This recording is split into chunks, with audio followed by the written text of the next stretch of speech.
I smoothed down my dress, simple and navy, feeling horribly out of place amid the gleaming crystal and gold trim of Deborah's mansion.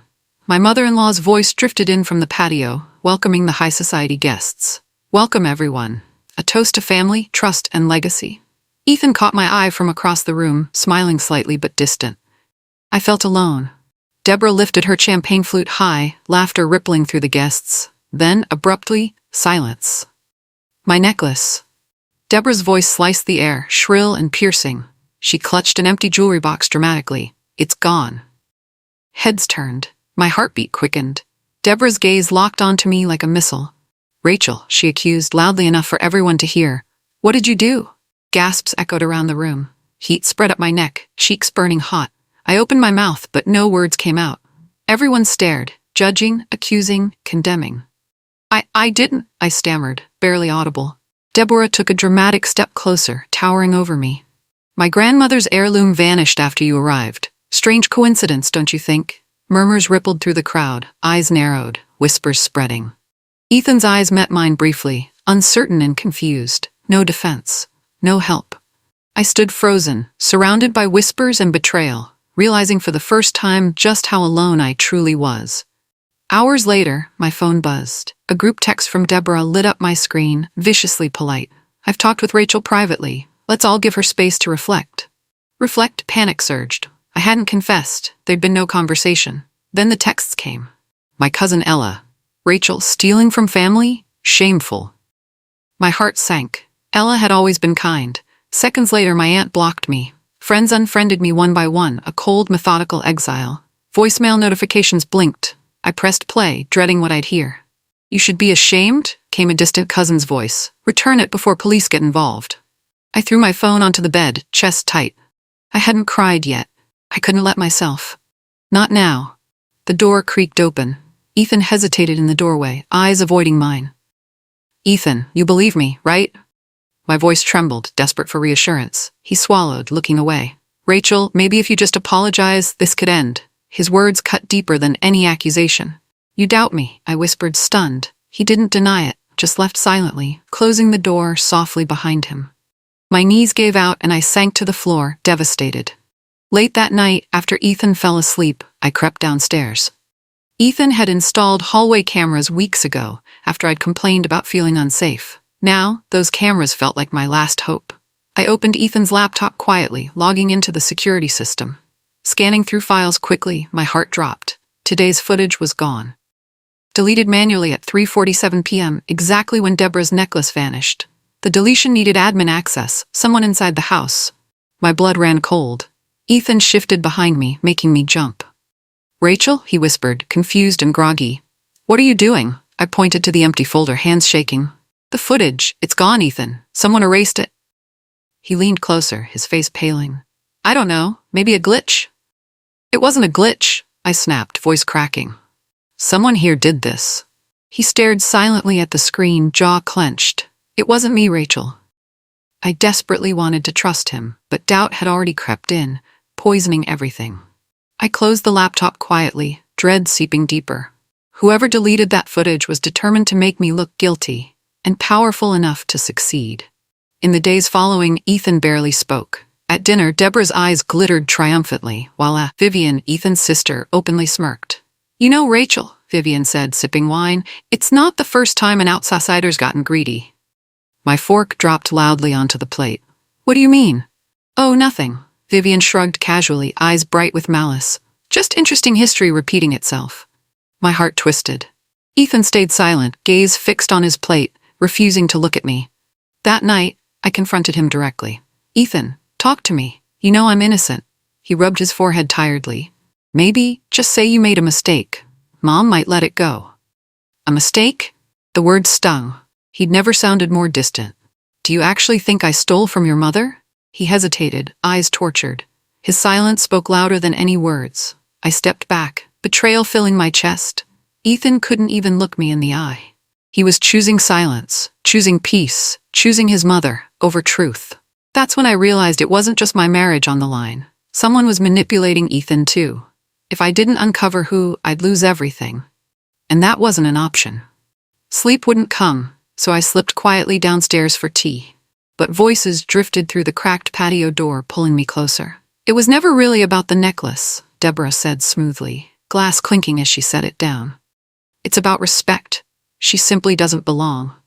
My stomach twisted painfully. Deborah and Vivian sat by the dimly lit pool. Unaware, I listened from the shadows. Vivian laughed softly. "Rachel always thought Ethan marrying her was enough, but that doesn't grant her entry into our world." Deborah's voice lowered dangerously. "Exactly. Outsiders always need a lesson in humility. Once Ethan sees she's not worthy, he'll let her go quietly." Tears blurred my vision, but fury burned hotter than hurt. It was never about stolen jewelry. Deborah was systematically dismantling my marriage. I crept back upstairs, fists clenched, anger replacing hopelessness. Deborah underestimated me. She saw weakness. I'd show her strength. But first, I needed answers. Deborah had done this before, and I had to find proof before she erased me from Ethan's life completely. My phone lit up, a text from Ethan. "We need to talk tomorrow." I switched it off, determined. No talking. I needed truth, not comfort. The next morning, the mansion felt colder.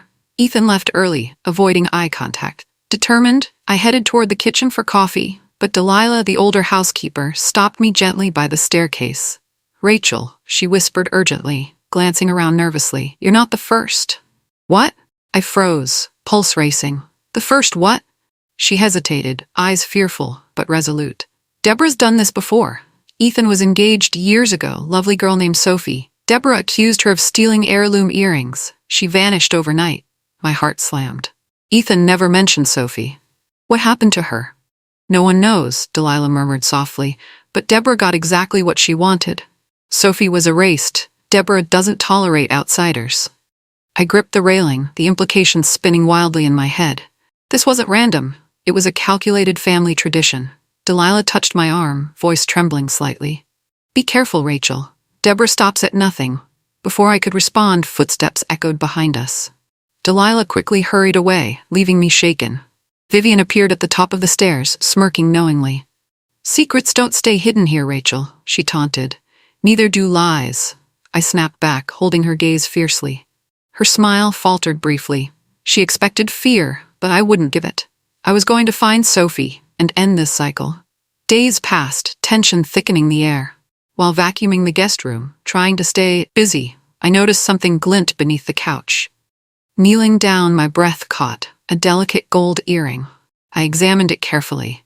It matched exactly the earrings Deborah wore the day she accused me. My heart sped up. Why would Deborah's jewelry be under the couch in a guest room? Unless she dropped it herself, planting evidence? My thoughts raced. Suddenly, everything made chilling sense. Deborah accused me while secretly hiding her jewelry herself. She probably dropped this while rushing to hide the necklace box. I quickly took a photo, then tucked the earring into my pocket. Heart pounding. I finally had physical proof Deborah staged this. That night at dinner, Deborah chatted cheerfully, completely at ease. Vivian occasionally glanced at me smugly. Ethan remained distant, silent. But inside my pocket, the earring felt like power. Deborah smiled warmly at Ethan, reaching to touch his hand affectionately. Anger surged through me. I had to be smart, patient. One slip, and she'd erase the evidence again. Suddenly, Vivian's eyes caught mine, narrowing suspiciously. Did she sense something? Fear prickled down my spine. I excused myself quickly, heart hammering. I wasn't safe. Not yet. Late that night, footsteps woke me. Heart racing, I sat up in darkness. My bedroom door creaked open slowly, revealing Vivian's silhouette slipping inside, quietly rummaging through drawers. I flipped on the bedside lamp. "Vivian?" She startled, spinning around sharply. I was just looking for Advil," she stammered, clearly lying. "Really?" I stood slowly, voice tight. "In my dresser drawer?" Her eyes darted anxiously. "It's late, you're imagining things." I moved closer, noticing the open drawer. My heart sank, the old silver locket Ethan had given me, missing. "You took my locket," I accused, voice shaking with anger. Vivian scoffed, eyes defiant.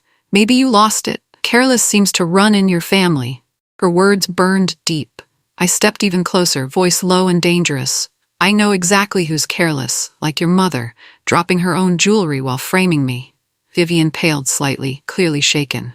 "Careful, Rachel. Accidents happen easily around here." "Are you threatening me?" I challenged. She forced a smile, retreating slowly. "Just a friendly reminder. When the door closed behind her, my legs shook. Vivian's threat hung heavy. They were trying to break me, but now I knew their weakness. Deborah and Vivian were terrified I'd find proof. And that's exactly what I was going to do.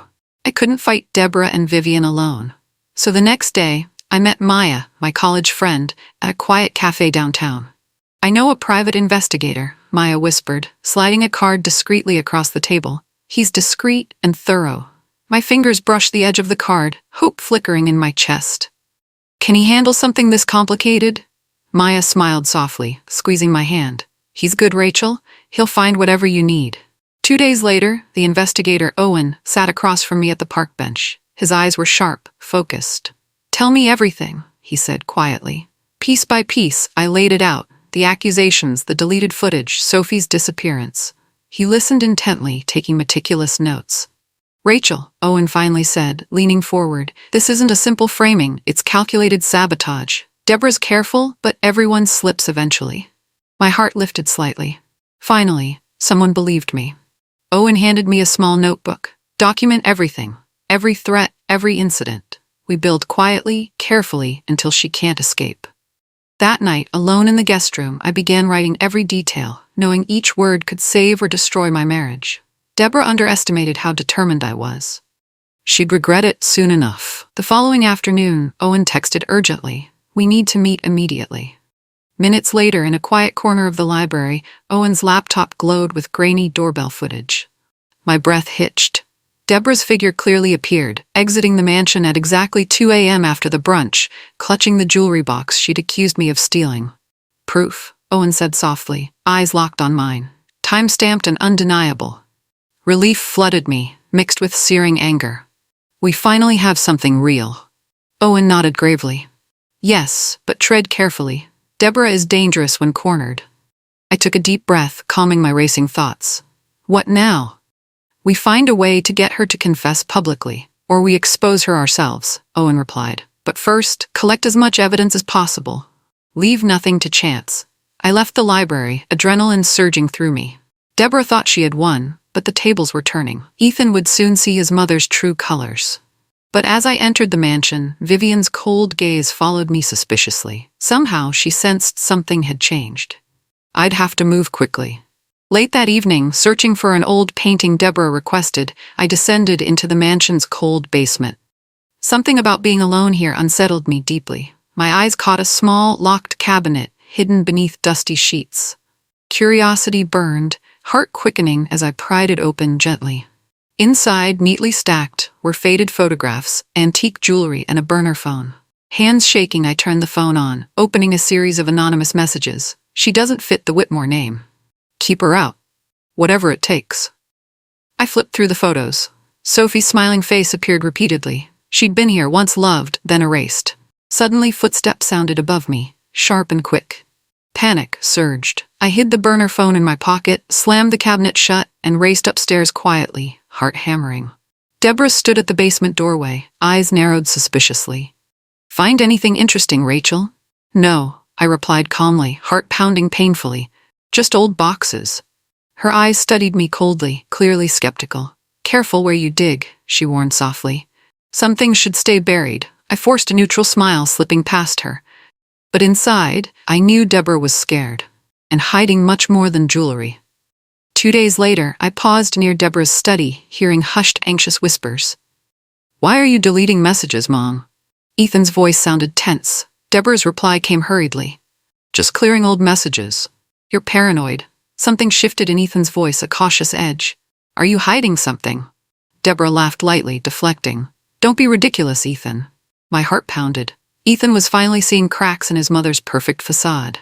Later, he found me alone in our room, eyes filled with confusion. "Rachel, something feels wrong here." Hope surged. "Ethan, your mother framed me. I can prove it."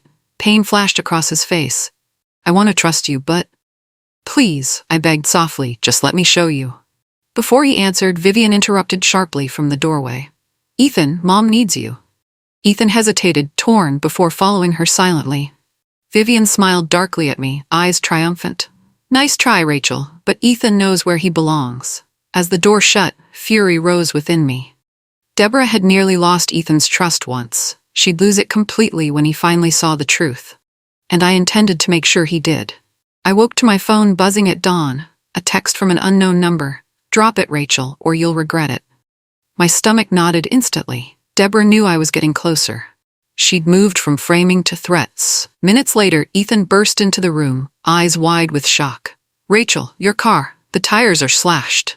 We rushed downstairs, all 4 tires shredded, glass shattered across the driveway. Ethan's face drained of color. "This is too far," he whispered, horrified. "Do you finally believe me now?" I asked quietly. He didn't answer, but his silence spoke loudly. Ethan wasn't defending his mother anymore. Later, I met Owen at the park, shaken but determined. "This isn't just sabotage now, it's intimidation." Owen's jaw tightened.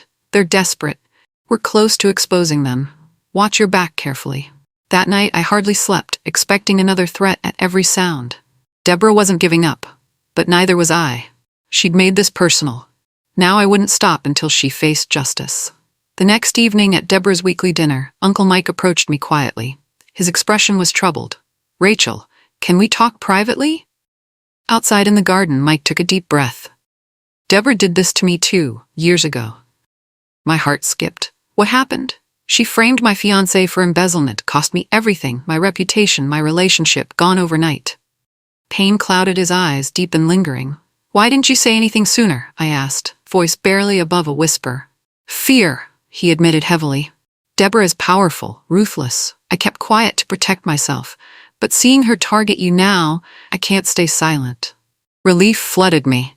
"Will you testify against her?" He nodded firmly. "I'll do whatever it takes." We returned inside silently, determination solidifying within me. Deborah had preyed on fear and silence for years, but not anymore. Across the table, her eyes narrowed suspiciously. She sensed the change. Good. Her reign was ending, even if she didn't know it yet. Late that night, a memory sparked sharply. Ethan had set up a second security camera hidden in the hallway closet, not connected to the main system. Pulse racing, I quietly retrieved it, calling Owen immediately. Minutes later, we watched grainy footage together in stunned silence. Deborah appeared clearly, slipping into my room, carefully planting her necklace box in my drawer. 2 days later, she removed it calmly, right before accusing me publicly. We had undeniable proof. My hands trembled. "This proves everything." Owen's eyes were sharp. "Now we bring Ethan in. He needs to see this."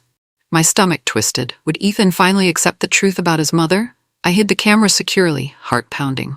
Deborah would destroy it if she knew. This evidence was my lifeline. At breakfast, Vivian glared suspiciously. "You look confident today, Rachel. Careful. Overconfidence is dangerous." I smiled calmly. "So is underestimating someone." She froze briefly, sensing danger but unsure why. Let her wonder. She'd know soon enough. That evening, alone in our room, I handed Ethan the hidden camera footage without a word. He watched silently, face draining of color as Deborah's betrayal unfolded on screen. "My mom did this?" he whispered finally, voice breaking. I sat gently beside him. "Yes, she's been sabotaging me since the start." Ethan's eyes filled with pain and anger. "Rachel, I'm sorry. I should have believed you." Emotion clogged my throat. "Will you help me?" He nodded firmly. "Whatever it takes, she has to be stopped." For the first time in weeks, I breathed easily. Ethan's trust was finally mine again. Together we planned our next move. The annual Whitmore Gala was approaching, a perfect opportunity to publicly reveal Deborah's actions. "Rachel," Ethan said softly, taking my hand tightly.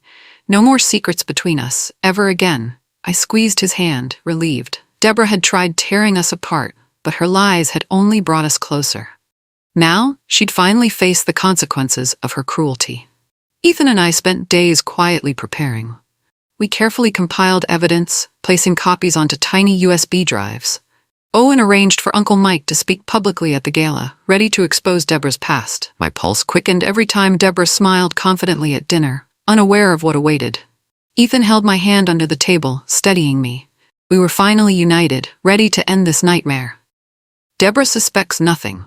Ethan whispered that night, holding me close. "She thinks she's untouchable." I nodded, heart pounding. "Good. Let her keep thinking that until it's too late." He kissed my forehead gently. "After tomorrow, we'll finally be free." I drifted into uneasy sleep, knowing Deborah's carefully built empire was about to crumble. The morning of the gala, Vivian's panicked voice echoed downstairs. I hurried into the hall as Deborah confronted her angrily. "You betrayed me," Deborah shouted, waving a printed email in Vivian's face. Vivian shook her head frantically. "It wasn't me." Deborah turned sharply, noticing me. Her eyes narrowed accusingly. "Rachel, of course, it was you." Confused, I grabbed the email from Vivian's trembling hands. Someone was blackmailing Deborah, using the exact footage Ethan and I had found. I stared back, genuinely surprised. "It's not me." Deborah glared furiously, suspicion etched deeply into her face. "I will find out who did this." She stormed away, leaving Vivian visibly shaken. Vivian turned to me, voice desperate. "Rachel, if it's not you, then who?" I didn't answer, but my thoughts raced. Someone else had entered this dangerous game. Hours before the gala, Vivian appeared in my room, tear-streaked face pale and defeated. "I helped her delete the footage," she confessed, voice shaking. "Mom said it was just a loyalty test, harmless. I swear, Rachel, I never thought she'd destroy your life." Fury burned inside me. But I stayed calm. "And my locket?" Vivian's eyes dropped in shame. "Mom made me take it to plant more doubt." "You helped her ruin me," I said quietly. "You watched me suffer."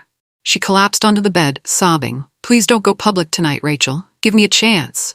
"You had your chance," I replied coldly. "Now it's mine." She left, broken and defeated. A painful victory, but Deborah deserved no mercy. Tonight, everyone would see the truth. The gala ballroom glittered with luxury, laughter echoing falsely. Ethan squeezed my hand gently, slipping USB drives discreetly to key guests. At exactly 9 p.m., Uncle Mike took the stage calmly. Tonight, a truth long hidden must finally be revealed. Deborah's eyes widened, confusion turning quickly to horror as the projector sprang to life behind Mike. Footage played vividly, Deborah planting her necklace, removing it later, framing me openly. Gasps echoed through the room. Phones lit up instantly, whispers spreading like fire. Deborah froze, humiliated and exposed. "How could you?"